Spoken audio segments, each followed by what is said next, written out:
Halo sahabat makna dimanapun Anda berada.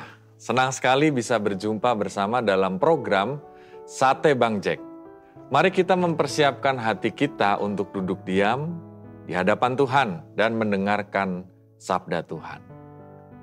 Bacaan hari ini diambil dari Kisah Para Rasul, pasal yang kedua ayat 44. Semua orang yang telah menjadi percaya tetap bersatu, dan segala kepunyaan mereka adalah kepunyaan bersama. Ada sebuah kisah, Mary adalah orang tua tunggal yang bekerja. Dia sudah tidak memiliki pasangan. Tetapi ia tidak pernah absen dalam kebaktian minggu atau acara pendalaman Alkitab di gerejanya. Setiap minggu ia pulang pergi bersama kelima anaknya dengan bus, dan ia selalu menyempatkan waktu di gereja Tuhan membantu bersih-bersih, menyiapkan kebutuhan gereja, menyapa orang-orang yang ada di sana. Sehingga banyak orang merasakan berkat, kedekatan dengan Mary dan keluarga. Meskipun ia adalah keluarga yang terbilang tidak mampu, tetapi kehadirannya menghangatkan suasana gereja itu. Pada suatu hari Minggu, pendeta memberitahu Mary bahwa beberapa anggota jemaat telah mendonasikan sejumlah berkat untuk keluarganya. Ada sepasang suami istri menyediakan sebuah rumah dengan harga sewa yang begitu murah. Ada pasangan yang lain menawarkan pekerjaan dengan tunjangan di kedai kopi mereka. Sehingga Mary menjadi seorang orang tua tunggal yang memiliki pekerjaan, memiliki tempat tinggal. Juga ada seorang pemuda yang memberikan sebuah mobil tuanya yang sudah diperbaiki dan ia berjanji akan menjadi montir pribadinya apabila mobil itu rusak. Mary sungguh bersyukur kepada Allah atas sukacita yang dialami dalam hidup bersama komunitas yang senang melayani Allah dan sesama. Nah saudara, itu adalah kisah yang kita dapat lihat terjadi juga dalam lingkup-lingkup suasana bergereja, hidup dengan orang-orang seiman. Kita mungkin merasakan hal yang serupa. Ya. Kita melihat bahwa orang-orang di gereja Mary adalah orang-orang yang sebenarnya hadir di tengah-tengah kehidupan kita. Orang-orang bergereja merasakan kehangatan cinta kasih di sana. Dan di sanalah kita memang dipanggil untuk berkomunitas, bersekutu, memiliki orang-orang yang berelasi dekat dengan kita.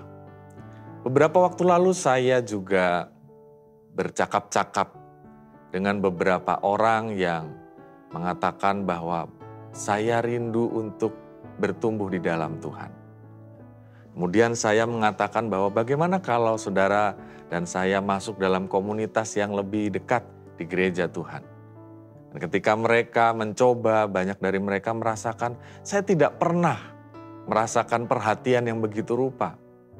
Apalagi dunia saat ini yang begitu individualis.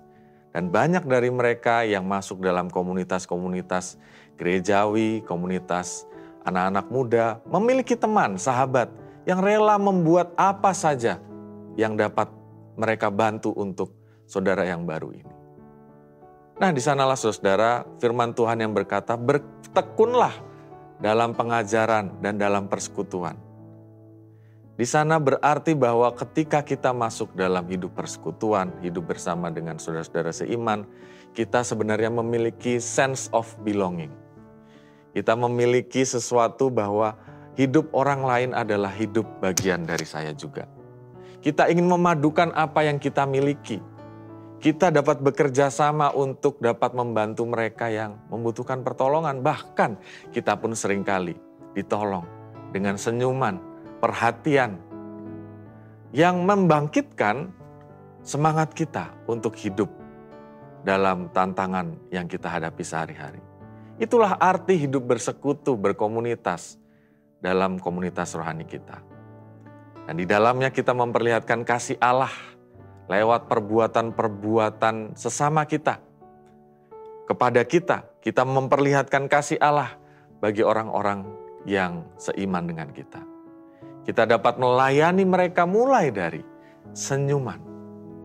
Apakah saudara dan saya mau mengalami satu komunitas yang bertumbuh ketika kita membagikan senyuman bagi orang-orang di sekitar kita, keluarga kita? Ketika di rumah sibuk dengan setiap agendanya, tetapi ketika kita pulang ke rumah, kita berkata dan bersenyum, "Halo, ya, Papa pulang, ya, aku pulang, apa kabar?" gitu. Sehingga di dalamnya suasana menjadi cair. Orang-orang yang sedang sibuk dengan gadgetnya, mereka merasa tersentuh. Di sanalah arti kehadiran sebuah komunitas. Semoga ini menjadi sebuah semangat bagi kita. Seperti jemaat di Kisah Para Rasul, mereka bersekutu, mereka berbagi, mereka saling memiliki. Tuhan memberkati kita. Marilah kita berdoa. Ya Tuhan, bukalah mata hati kami untuk semakin percaya bahwa komunitas rohani adalah sebuah kebutuhan yang mendasar bagi kami. Di dalamnya kami bertumbuh, maka jika Tuhan memberikan kepada kami keluarga, biarlah kami dapat membagikan cinta kasih, perhatian, rasa saling memiliki di dalamnya. Sehingga keluarga kami penuh dengan cinta kasih, perhatian. Jika kami hidup bergereja setiap minggu, biarlah kami tidak hanya pergi ke gereja, tetapi kami menjadi bagian dalam pertumbuhan persekutuan.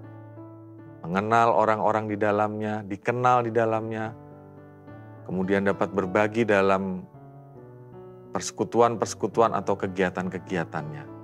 Di dalamnya kami saling tolong-menolong. Kami rindu ya Tuhan memiliki saudara seiman. Maka biarlah persekutuan gereja Tuhan, persekutuan rohani dimanapun kami berada, di tempat pekerjaan atau tempat yang lain, menjadi satu tempat di mana kami dapat merasakan kehangatan dan cinta kasih untuk saling berbagi. Di dalam Kristus Tuhan kami berdoa. Amin.